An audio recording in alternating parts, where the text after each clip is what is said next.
Hi guys, so welcome back.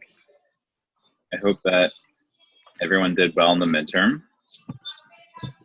How did you guys do? Did you have any feedback on the midterm?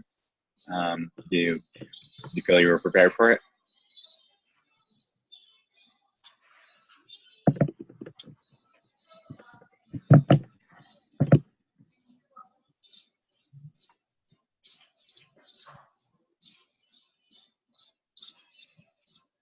Now that the first exam is over, we're going to be releasing the new module tomorrow, which is going to be on sampling distribution. So tonight we can go over the basics of sampling lecture, uh, the last module that we went over before spring break, in case anyone had any questions on that. And if you have any other questions on the midterm or otherwise, I'm happy to address them. But this week, there is no mission due. Next week, you'll have mission number 6, which will be due on April 5th.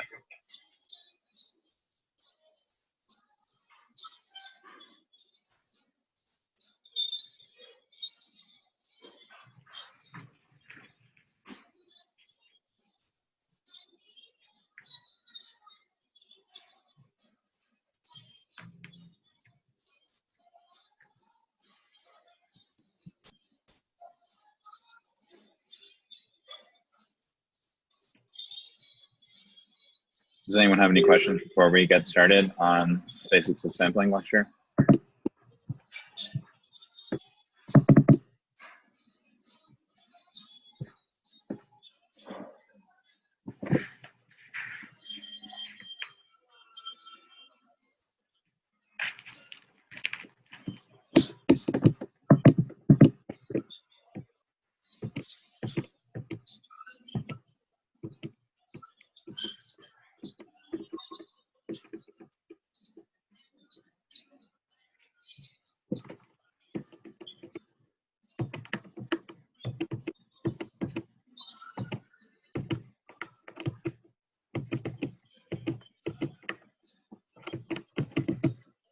Okay.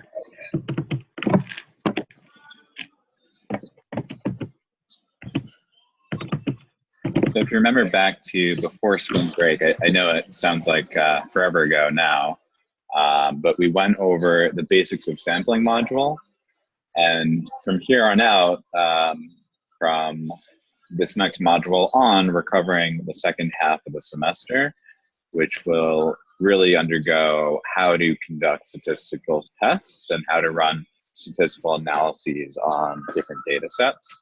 So that's just where we are in the course map. We can just talk about an overview of the basics of sampling, going from samples to populations, the normal distribution model, and working with z-scores and the normal distribution model. And we did introduce you to z-scores in the previous module, just so that you would be familiar with what a z-score is and how to calculate one. But first, we can talk about going from samples to population. Like I was saying, we just finished the first half of the course. And now we're dealing with the second half of the course, which will focus on inferential statistics, about making conclusions about a population based only on a subset of that data from samples. So the first half of the semester, we really kind of covered descriptive statistics on how to organize and present data, but now we're going to be focusing mostly on inferential statistics from here on out. So just to remind you what we covered, and the big takeaways from the first half was how to present data and the most effective way of how to present data and summarize data, how to describe where the center of the data is, the spread of the data, how to talk about scatter plots and looking at regression and correlation between two variables, and why and how you choose one type of presentation over another. So why you would use a scatter plot as opposed to, let's say, a histogram or a pie chart. For inferential statistics, this deals more with estimating for that, looking at, say, the average height of a sample to estimate the average height in a population which it came from. So the idea of taking a random sample of a population and being able to have an inference, an estimation of that population based on our sample that we have data on to make that inference on the greater population.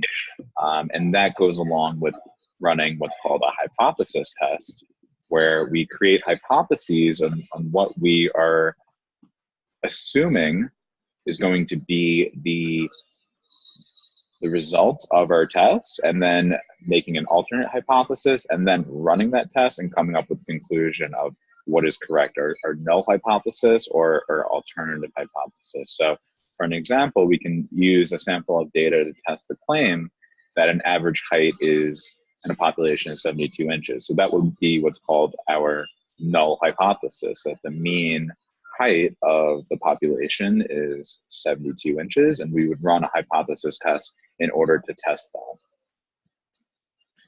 So just some nomenclature here. When we talk about sample statistics and population parameters, a statistic is a numerical summary based on a sample. And when we talk about a parameter, that's a numerical summary based on a population.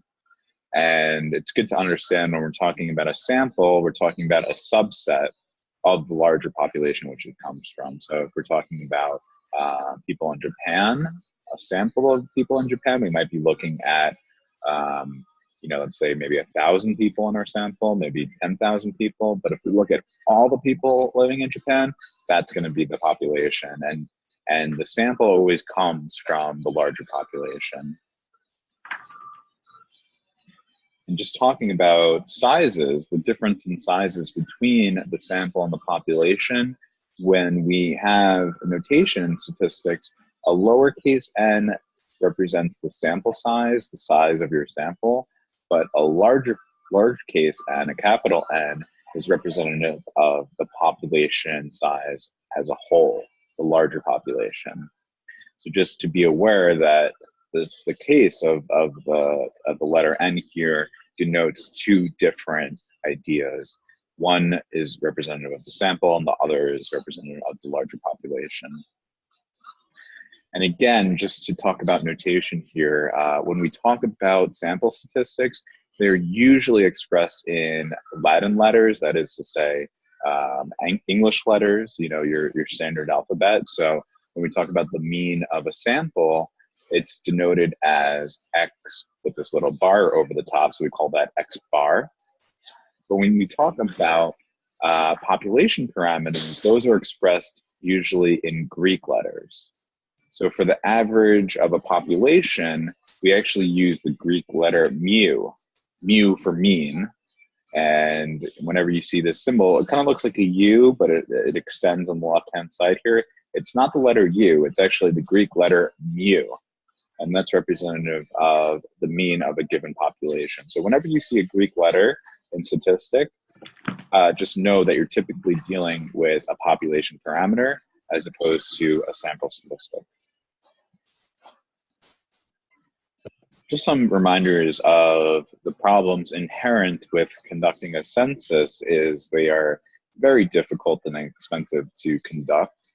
And you typically cannot access hard to reach groups like undocumented migrants or the homeless to encompass them within your census.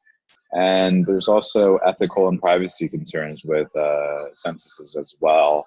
So just know if you're using census data or taking a look at it, just understand there are some risks and problems that go together with making a census and using that data as a reliable census, depending on what question you have to result from that. So, you know, if you were looking at the homeless population and you wanted to make some conclusions based on that, I would not use census data. I think better method of accessing that population would be to talk to those. First of all, you can try to make a survey of the homeless population, or you can work with services who are specifically dedicated to working with that population using your your primary and your secondary research. And here's just a nice little image just to show how taking samples works. This is the larger population. Capital N denotes the population size, and here we're taking a random sample to assemble our sample. And here's the lowercase n denoting the sample size, which if you look here, we have 5 in our sample size. So we typically want to gather samples that are representative of the larger population, and we do this by randomly selecting elements from the population. So by randomly selecting them, it's a better representation of the population as a whole, and that's typically what you'll find is the sampling method would be a standardized random sampling. But there's 4 sampling methods that we'll cover here. Simple random sampling is going to be the first. Second, stratified sampling, cluster sampling, and multi-stage sampling. In general, we focus on simple random sampling and statistical inferences just because it's the most simplified and most used case. So if we suppose we have a population size of 100 people and we want to select a sample of 18, we can simply select each individual randomly, and they're each individually as likely to be sampled as one another. So the probability of being selected for this sample would be equal. And each set of observation is considered to be independent of each other, which remember back from our probability lecture is an important concept. And the process of making a simple random sample is built upon the probability laws, because we want to make sure that there's an equal probability of selecting each of these independent individuals, and that they are independent from one another. And that's very important to conduct a random sample. So here's just another image just to show how the process of simple random sampling occurs. So the red dots would be those who are selected for the sample amongst the greater population, and you can see there's just a random nature to this. You know, you might be able to see that there's some clusters here, but that's just due to the random nature of selecting these individuals. So as long as it's done in a random nature, that's what we're concerned about. It's not scientific. It's not a rigorous method to select or cherry pick your individuals based on your population, based on what you're trying to prove. That's actually bad science and a frowned upon practice within the academic community. So randomization is a very, very important concept, and especially amongst the biomedical sciences is a very rigorous process where they take it very, very seriously, especially in the context of clinical trials. So you have typically double-blind studies where a double-blind study means that neither the patient nor the doctor who is administering the study knows whether the patient's getting the drug or a placebo. So that's a random process, and that randomization process is very important to make sure that there's no biases or conflict of interest inherent in those studies, because you really want to get at whether there is a true effect here, and be able to look from an unbiased perspective whether you can see that there's an effect from the drug and the result. So the pros and the cons of simple random sampling: the pros are that it's simple, it's relatively simple, and it requires little knowledge of the population. The cons are you need to have an exhaustive list of all the elements in the population, and it can be quite expensive or difficult to obtain an appropriate sampling frame because you need a large sample size. So the next type of sampling method is a stratified sampling method. From that 100 individuals, we want to select a sample of 18. We can then divide the individuals into 6 strata, and we can randomly sample elements within each of those different groups. And we can stratify them based on different groups that are of interest to the researcher, such as the racial makeup of the population you're looking at, or maybe you might look at different incomes as stratification. So making sure that each element can only be a member of one of the strata. So you can't have an individual who is grouped in multiple stratifications. So just make sure that if you are doing stratification sampling, that you adhere to that rule.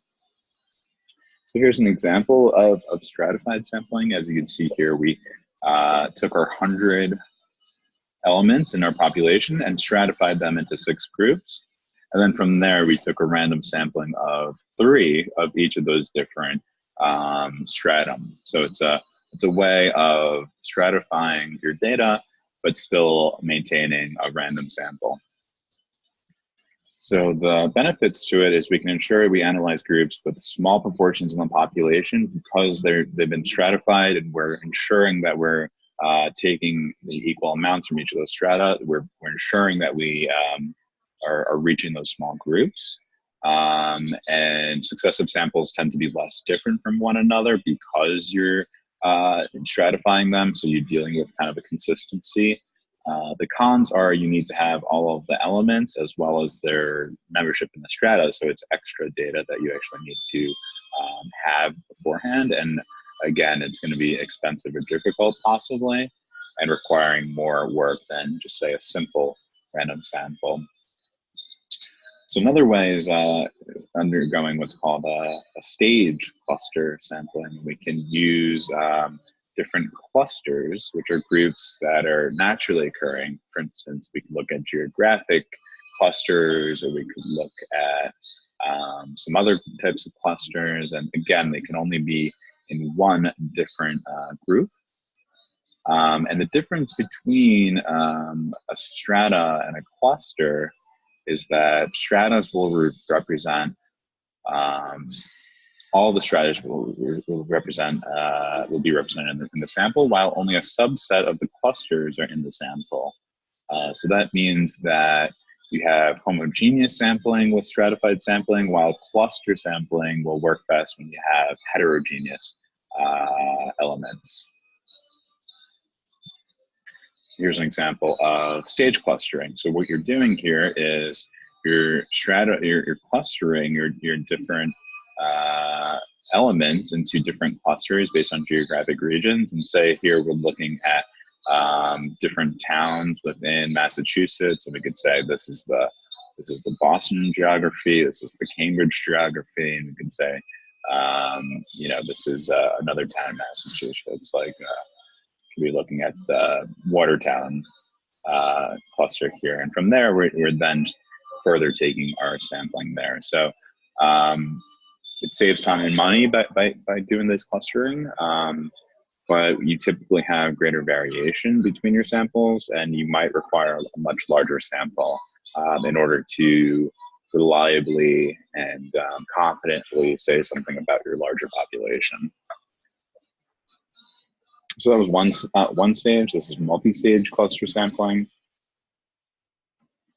What we can do is we can randomly select clusters, and then within each cluster, we randomly select the elements, as you can see here.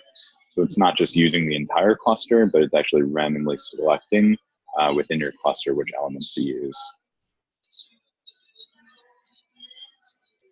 It's going to add another layer of complexity to the previous one that had one stage, but you're going to have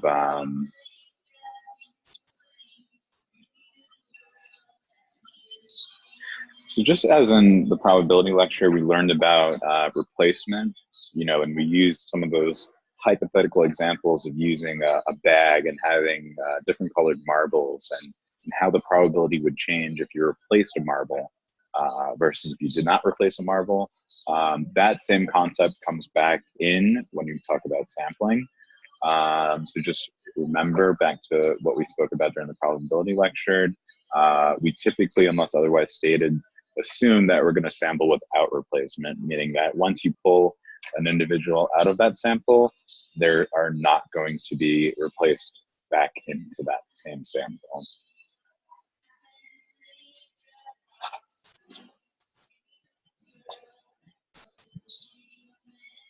just for an example hypothetical, we can look at the census of Turin, Italy, back in 1705 when France was attacking Turin, Italy.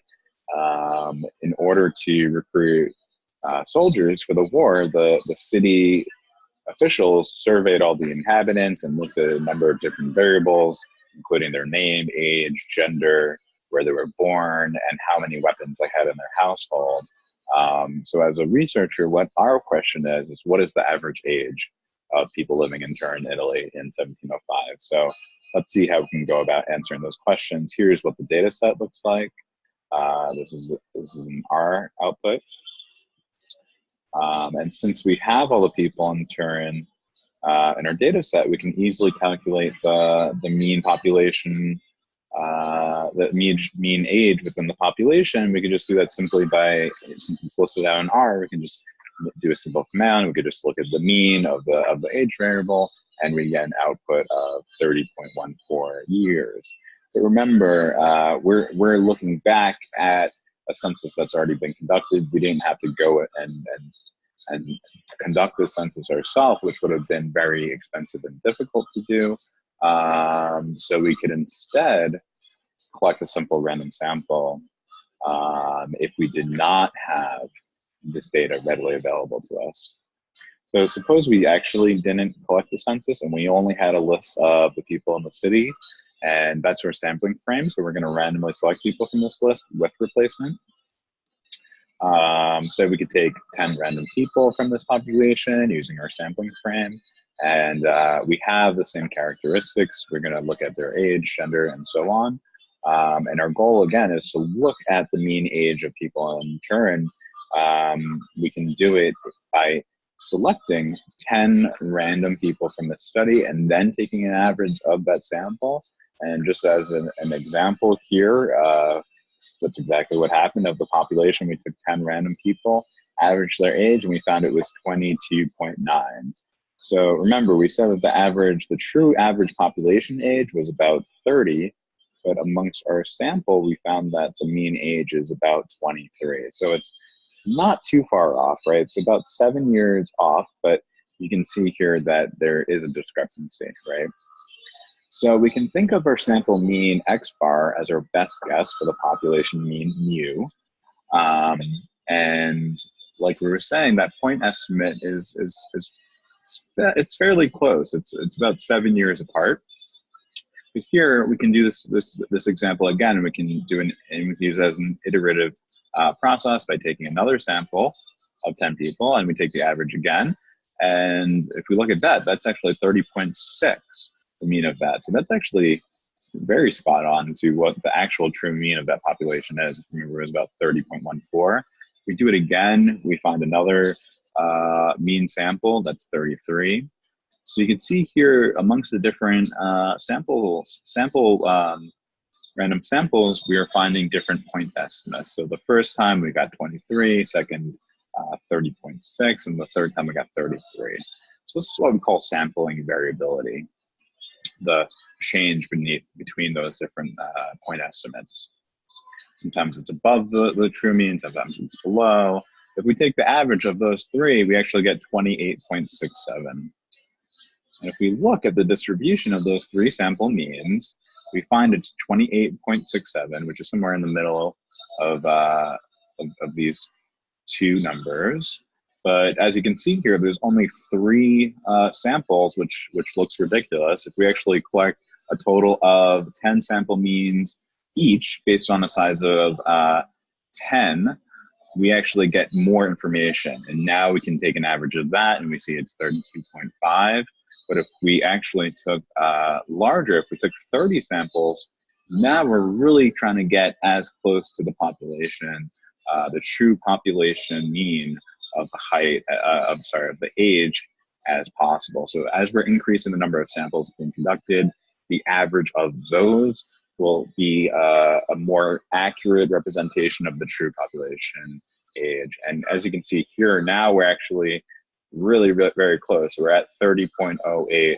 And if you look here at the way that the data is starting to appear, the shape of it is it's starting to create that mound shape that we learned about, the normal distribution. And this is due to the central limit theorem and the law of average numbers, because as you continue to make your samples higher and higher and higher, that average of that is going to be your true population mean. And as you see here, this looks even more symmetrical. It looks even more mound shaped, and we're getting closer and closer. So as you increase, you're going to see it really fits that normal distribution model. This is 1,000 samples. We find that the mean age of this is 30.12. We look at 100,000. That looks just straight out of your textbook, right? This really looks like a true normal distribution, a true Z distribution, right? You can see that the majority of the means are falling around 30. This is where your mean is going to be. And as you get to the extremes, you have less and less. So your tails are becoming finer and finer. And we said that the average distribution of this is 30.15. And if we remember back in R, if we look at the true population, it's 30.14. So as we can see, it's very, very spot on. It's only a difference of 0.01, right? So this is just to show how the method of sampling and the higher iterations of different samples that we use, the closer and the closer we are going to get to finding what the true population mean will be. So it's a very good concept and statistics to start thinking about is how many people or how many samples do we actually need in order to get an accurate representation of the true population, as opposed to being just due to random chance.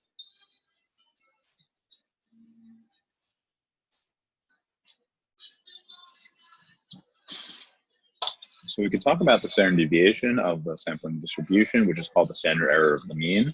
And this is calculated by the standard error equals the standard deviation of the population divided by the square root of your sample size, n.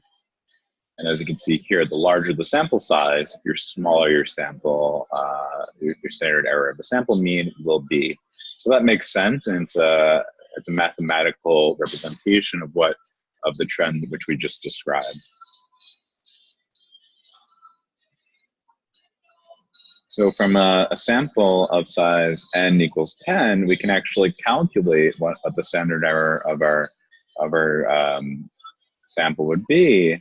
And just by plugging in the numbers here, we have 17.86 for our standard deviation. We know sample size is 10, so we get a standard error of 5.65, which is actually it's a fairly substantial standard error because we have a small sample size of 10 here. So if we want to describe this distribution here, we can say that the distribution is centered very close to the true population mean of 30.14, and the standard deviation of this distribution is 5.65, which we calculated. But if we created a sampling distribution of 1,000 sample means for the age as opposed to 10, we could see that the standard error will be that much smaller because we're increasing our sample size by a factor of 10. The standard error is decreasing, as you can see, more than half.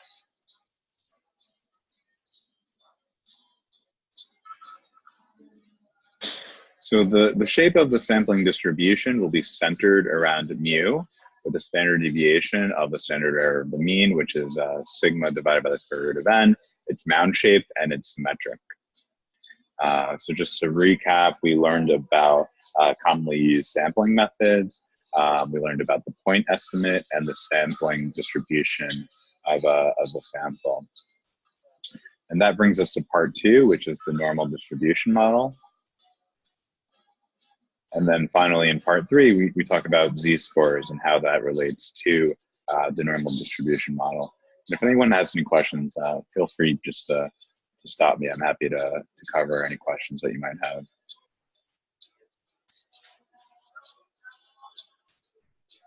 So Michael had a question of what are the units for standard error? So let's just go back to the standard error formula. Okay. So standard error is actually, so if we look here,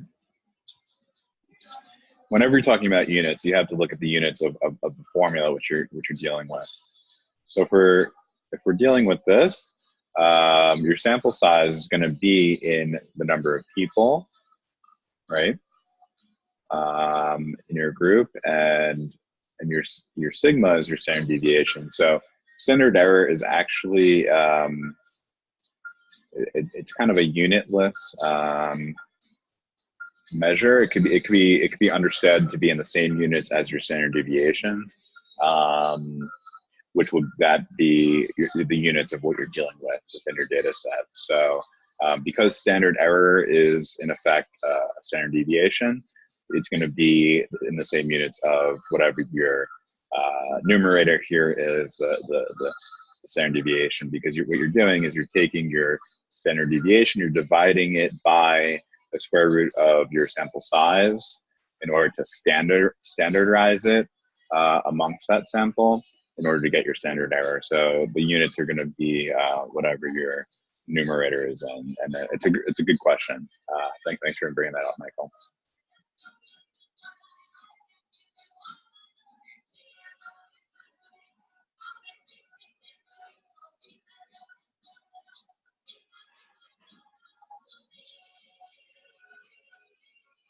So we just learned that if we're to calculate sample means repeatedly from sample of the same size of the same population, it'll appear to be mound-shaped. Like we said, it's going to be appearing to be like the normal distribution. Here we're going to be looking at states data, and we can look at smokers within the different states, and we can try to determine whether our data can be considered to be normal or not. Here we're looking at smokers, and question is, do we see roughly mound-shaped data? The answer is yes. Is it roughly symmetric? Yes. And if it's centered around the mean, it fits the description of what normally distributed data would look like. Here's another example of heavy drinkers. So we can look at both the graphical display, the histogram of this data. That's probably the easiest way to determine whether you're looking at normal data. Otherwise, we could look at the quantitative measures here and look at the distribution here. We have some details about the spread, what the minimum, the median, the maximum is, and the quartiles. So there we can actually determine what the spread is as well. So here are all examples of roughly normal data. And we can look at the normal distribution model, also known as a Gaussian distribution, or the normal curve, or bell-shaped curve, which is the most fundamental continuous distribution used in statistics. And there's a lot of different tools based off the normal distribution. Keep in mind, it's a theoretical distribution, theoretical model, so we don't expect any particular distribution in reality to fit it exactly. However, it will most likely fit quite closely. And we use Greek letters when referring to the normal distribution model. So we denote a normal distribution using this notation, saying that X is distributed in a normal distribution with the mean centered around mu and a variance of sigma squared. So this is what we notated as. We say X is distributed normally with a mean of mu and a variance of sigma squared.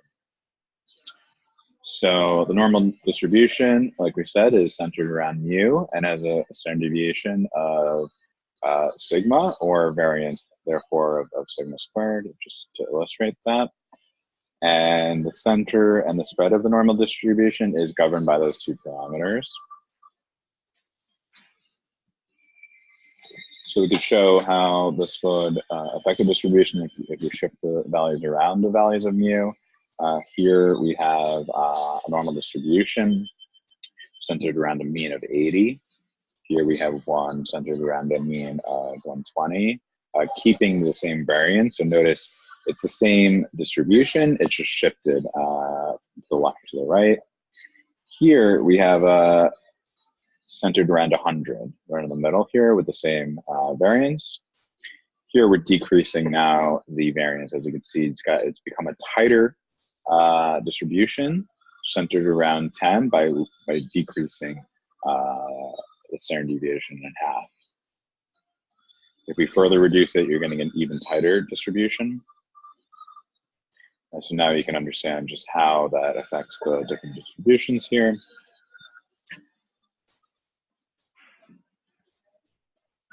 So we can look here by applying a normal distribution model onto our different histograms. We can try to determine even further how close does it fit the normal distribution model. And as you can see here, we can do that by doing an overlay. So by using the mean and the standard deviation, we could create a model of these different distributions just by describing, like we said, we got the mean and the variance, and we can now describe those those distributions of our given data set. So here's what the data actually looks like, and here we can actually model it using a mean distribution, using the summary statistics of mean and standard deviation.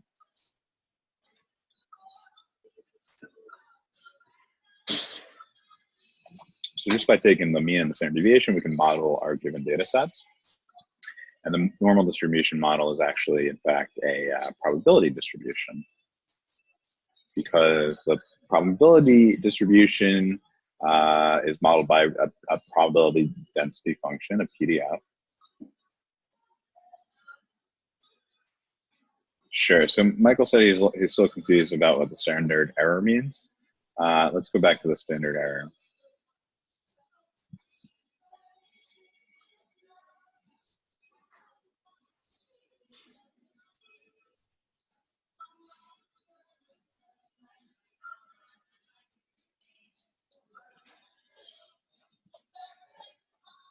So just to speak to answering what the standard error is, remember what we did was we were dealing with the census data, looking at the Italian census data, and we were looking at the average ages. And we were taking a simple random sample of 10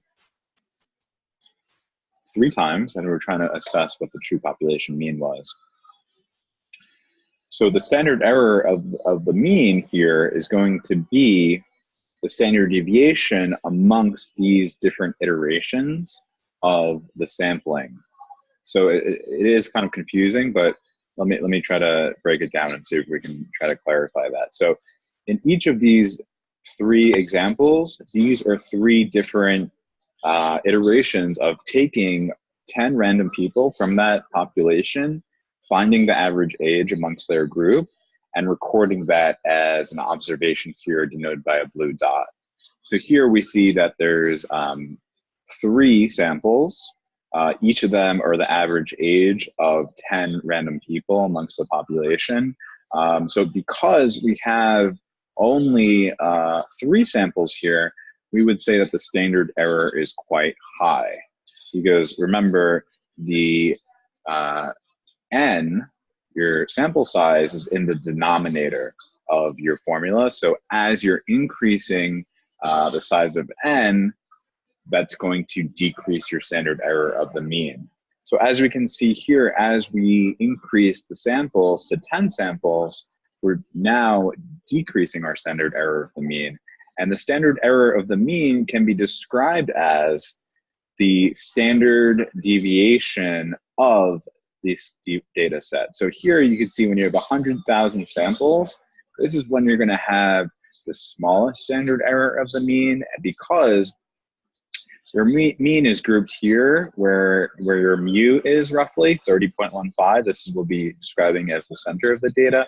And as you can see here, there's not as much of a distribution amongst this data set than what we were dealing with previously. And that is to say that most of the observations are falling amongst the area of where the mean is here. So if you notice, you see that the highest bar here, the highest probability, is that it's going to land right where the true population is, around that 30.15.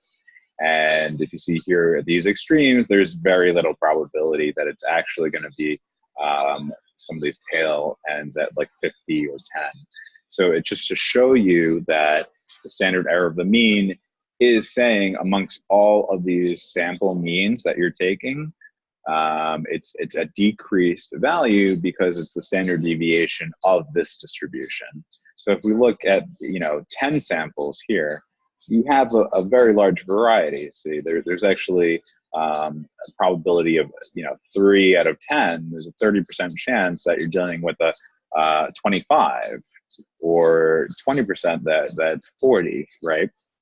When we know the true population is actually 30, right? And here under 30, you actually only have 1 out of 10. There's only a 10% chance amongst this sampling of 10 samples that the true population mean will be 30, which we actually know from the data is actually not true. That the true population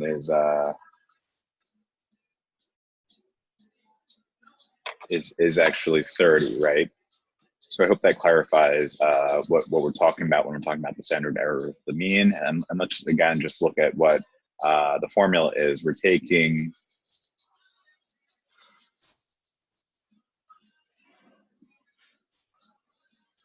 so the question was, so the standard error is showing how far off your sample is from the true population. So it's talking about in the scheme of looking at multiple of your sample mean, right? So we're looking at in this given example, right?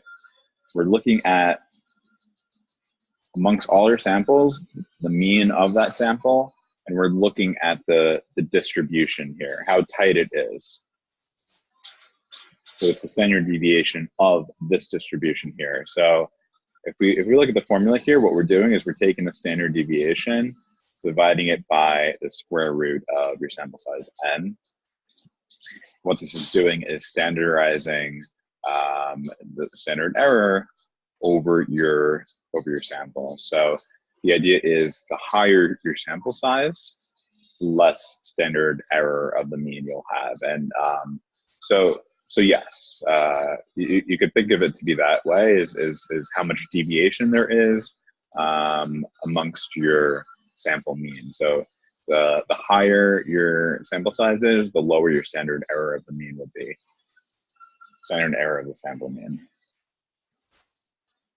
Does that make sense?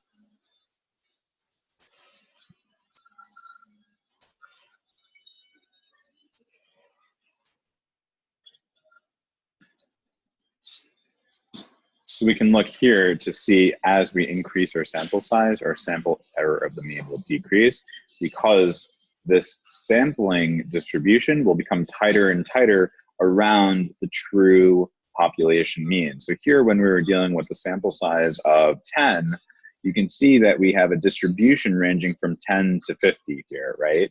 And for that reason, our standard error of the mean is equal to 5.65, which is actually a considerable standard error of the mean. It's a large standard error of the mean.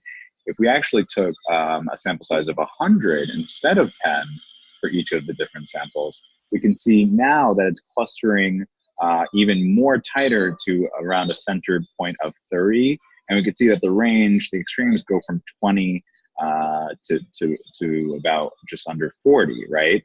So now it's actually becoming tighter and tighter around the true mean. And by virtue, now the standard error of the mean is decreasing. So we're talking about the variability of this distribution compared to where the mean is, right? So, and this is the reasoning behind why, as we're increasing our sample size, the standard error is decreasing. I hope that clarifies that for you, Michael.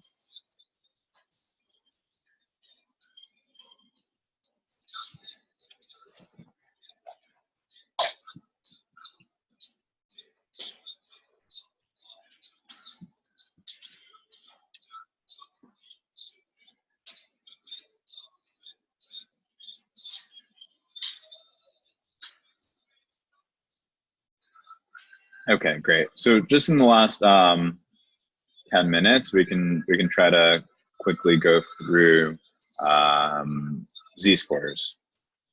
So if you remember from when we discussed z-scores the last time, it's a linear transformation. In order to come up with a z-score from a given sample distribution, order standardize it amongst a z distribution with the mean equal to 0 and the standard deviation being equal to 1.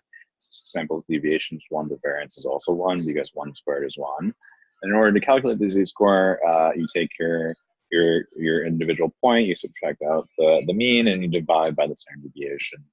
And it represents the number of standard deviations that falls above or below the mean. So here's where we show the normal distribution with a bunch of different z-scores underneath, and you can describe it in this manner. So then finally, just talking about, remember we looked at the SAT and the ACT, looking at 2 different distributions and 2 different scales, calculating z-scores from there. We can then find how we can then compare the 2, finding that Anne scored she scored an 1800 on the SAT, and the average SAT score was 1500 with a standard deviation of 300 points. She actually got a z-score of 1, meaning that she scored 1 standard deviation higher than the mean of people taking the SAT. And in respect to Tom, he scored 24 on the ACT, and the distribution of the ACT is the mean score was 21 with a standard deviation of 5, so he got a z-score of 0.6, meaning that he scored 0.6 standard deviations higher than the mean, and we can say that Anne scored relatively better on her test than Tom did on his. So we can look at the 2 z-scores just compared to one another and see that graphically Anne scored higher than Tom on their tests. And we can find probabilities of different z-scores by using either normal probability table, or now we can actually use statistical software such as R, which we're mostly going to focus on because it's more commonly used nowadays. If you took the stats course 10 years ago, they had you for sure reading probability tables. Even in some stats courses I've taught now that you still rely on stats tables, but we're typically going to focus on using R in order to calculate these probabilities. So to calculate a probability from a z-score, we can look at the probability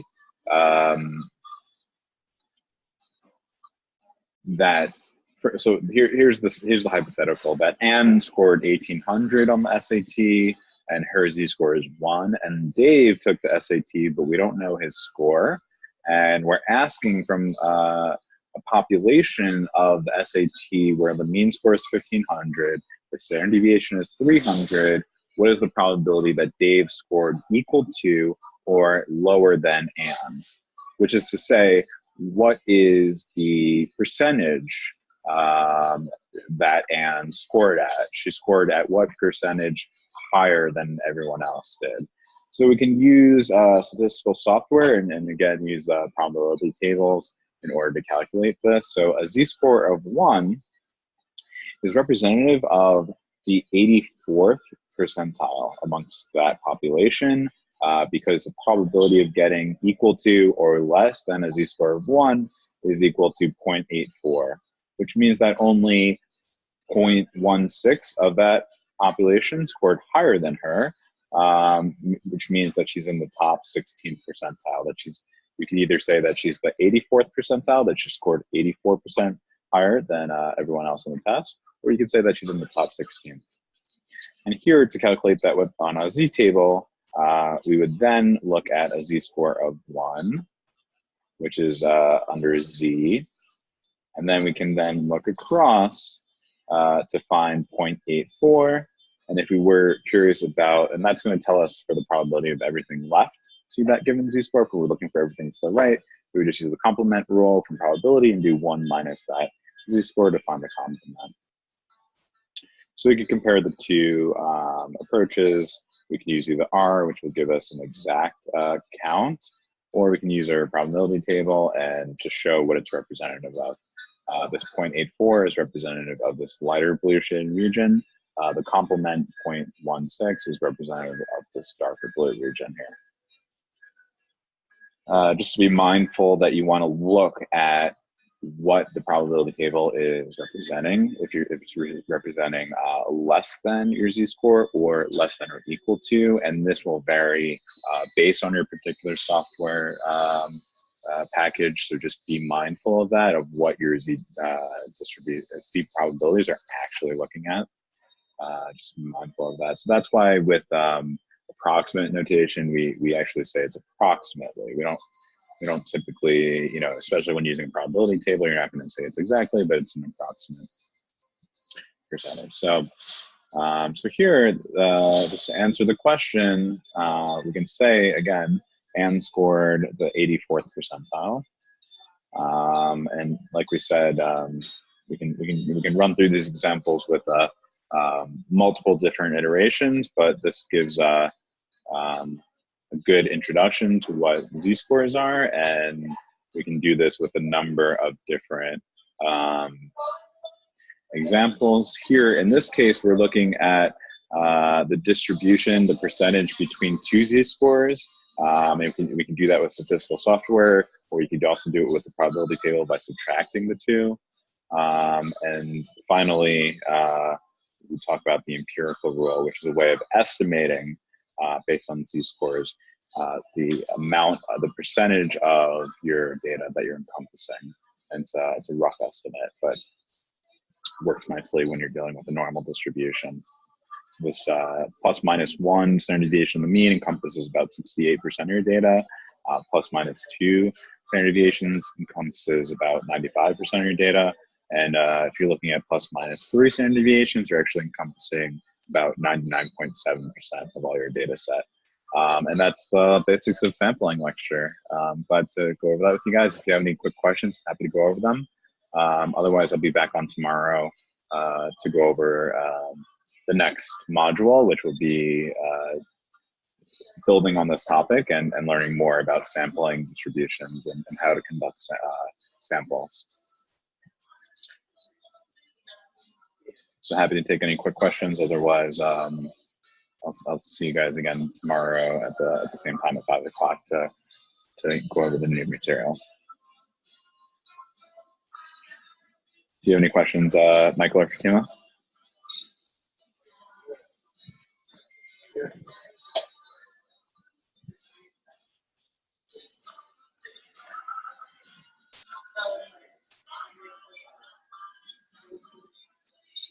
Okay, great. Well, have a good night, and I will see you guys tomorrow.